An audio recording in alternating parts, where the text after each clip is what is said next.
Hi, this is kind of an update on my video called Bipolar Survey, where I was talking about weighing two sides, bad symptoms or heavy side effects to medications when you're in a place where you have to decide on one or the other.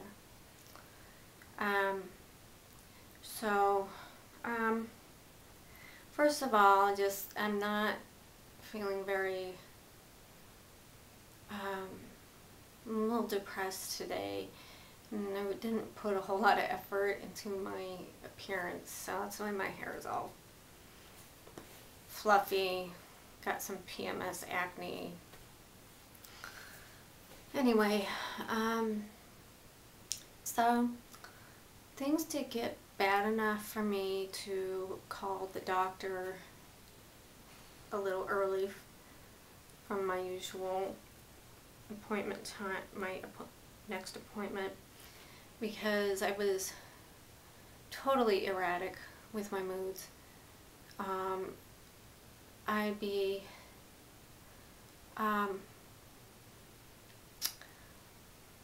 depressed maybe for a couple days, and then flying high for a couple days, and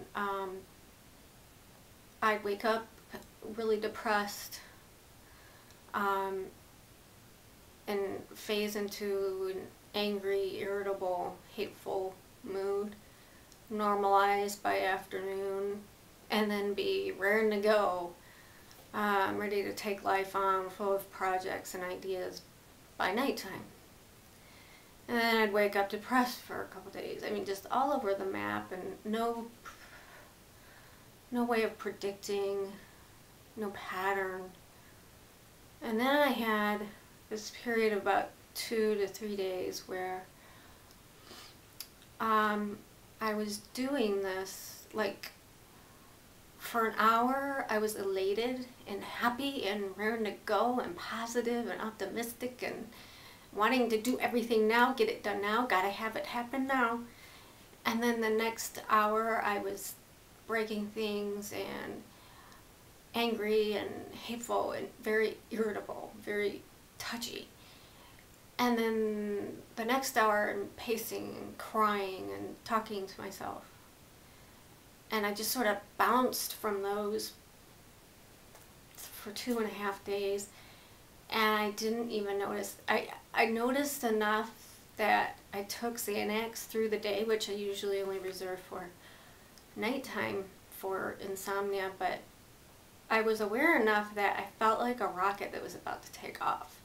You know, like the countdown was going, 10, 9, 8, you know, and I had to keep one foot on the ground, so, and that's what Xanax did. At least it helped physically. It didn't help mentally. But I didn't know enough. It wasn't cognizant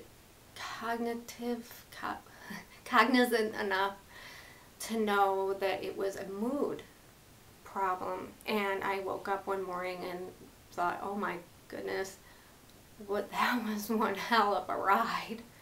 And I didn't like it because I had made some, they were kind of small, poor judgment calls, and was ready to make some bigger poor judgment decisions.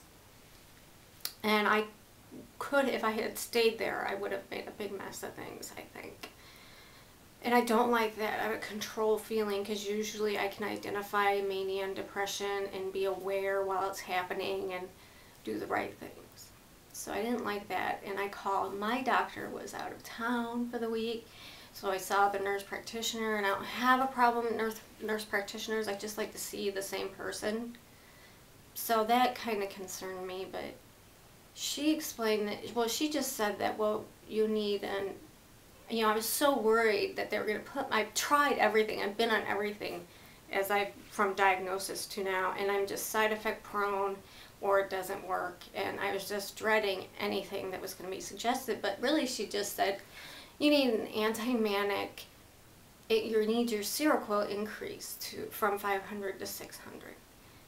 And she told me to take it at 8 p.m., but that's not going to happen. I tried 8:30, and I'm not going to walk around. I'm a nighttime person, evening, night person. I'm not going to walk around fuzzy-brained, you know, from 8:15 on. Sorry, lady. I take it at 9:30. I'm trying that right now. It's been about 3 or 4 days. And I thought, though, when she said anti-manic, and I'm going, well, isn't anti-manic the same thing as a mood stabilizer? And so then I looked it up, and I read that most mood stabilizers are actually anti-manics that target the mania and don't really treat depression, with the exception of Lamictal and lithium. Some medications like Tegretol and Depakote they say do kind of treat the depression in a way that it keeps you from getting manic, and therefore it keeps you from cycling. It avoids the whole process. And I did not know that, or I did know that and forgot.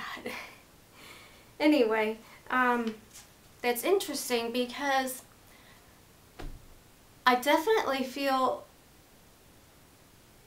no mania, but I'm left with the depression.